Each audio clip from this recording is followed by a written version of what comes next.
Before you begin, remove the top cover and battery. Removal. Importance: make careful note of the routing of the speaker cable for later replacement. Disconnect the speaker cable from its connector on the system board. Remove the speaker cable from the routing channel on the base enclosure.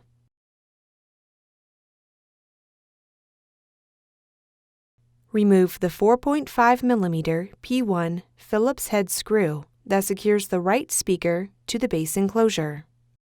Carefully remove the speakers from the alignment pins and retention tabs on the base enclosure. Remove the speakers. Replacement. Place the speakers onto the alignment pins and under the retention tabs on the base enclosure.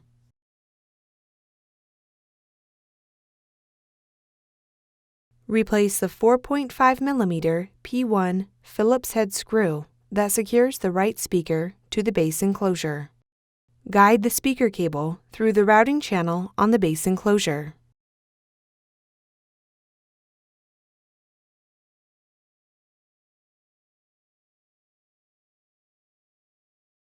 Connect the speaker cable into its connector on the system board.